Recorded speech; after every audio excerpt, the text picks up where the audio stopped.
السلام علیکم ورحمۃ اللہ وبرکاتہ۔ حضرات، آج میں آپ کو ٹوائلٹ میں جانے کی کچھ سنتیں بتاتا ہوں جو ہر کسی کو یاد ہونا چاہیے۔ دیکھیں، جب ہم ٹوائلٹ میں جائیں تو سب سے پہلے اپنے سر کو ڈھانک کر جائیں۔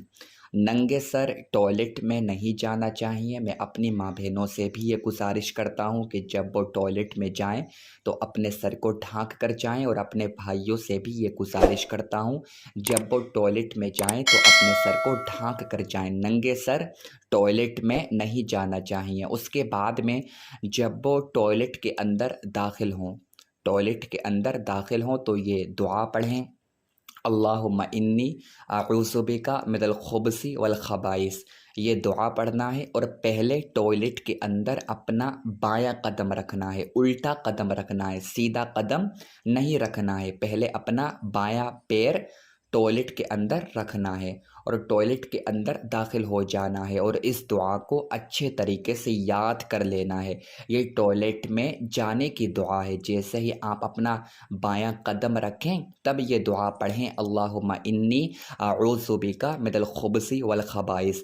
یہ دعا پڑھنے کا فائدہ کیا ہے؟ دیکھیں، آپ لوگ جانتے ہیں کہ ٹوائلٹ گندی جگہ ہے، ناپاکی کی جگہ ہے۔ اس جگہ پر شیاطین اور جنات ہوتے ہیں، اور جب کوئی یہ دعا نہیں پڑھتا ہے اور جب وہ ٹوائلٹ میں داخل ہو جاتا ہے اور جب وہ اپنے سطر کو کھولتا ہے تو شیاطین اور جنات اس کی شرمگاہ کو دیکھتے ہیں، اس کے سطر کو دیکھتے ہیں، اور جب کوئی یہ دعا پڑھ لیتا ہے تو شیاطین اور جنات اس کی شرمگاہ کو نہیں دیکھ پاتے ہیں، اس کا پردہ ہو جاتا ہے۔ جب کوئی یہ دعا پڑھ لیتا ہے تو اس کا پردہ ہو جاتا ہے شیاطین اور جنات سے۔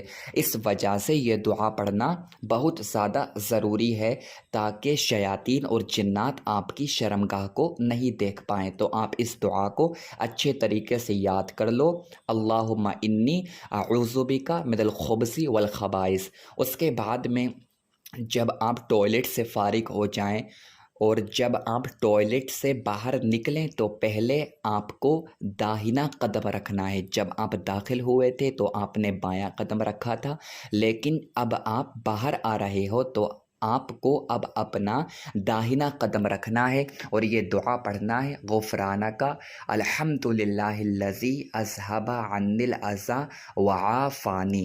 یہ دعا آپ کو اچھے طریقے سے یاد کر لینا ہے۔ ایک مرتبہ میں آپ کو اور سناتا ہوں تاکہ آپ کو اچھے طریقے سے یاد ہو جائے: غفرانک الحمد للہ الذی اذھب عنی الاذی وعافانی۔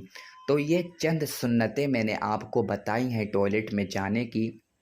آپ کو ان کو فالو کرنا چاہیے۔ اگر آپ ان کو فالو کرو گے تو آپ کی جو حاجت ہے وہ بھی پوری ہو جائے گی، اور آپ کو ثواب بھی مل جائے گا۔ آپ بے شمار نیکیوں کو اچیو کر لو گے، کیونکہ جب ہم اپنے ہر کام میں سرکار کی سنت کو فالو کرنے کی کوشش کرتے ہیں تو ہمارا کام بھی ہو جاتا ہے اور ہمیں بے شمار نیکیاں بھی مل جاتی ہیں۔ تو جب ہم کوئی جائز کام کریں تو سرکار دو عالم صلی اللہ علیہ وسلم کی سنت کو فالو کرنے کی کوشش کریں، اور ناجائز کام سے ہمیں بچنا چاہیے، حرام کام سے ہمیں بچنا چاہیے۔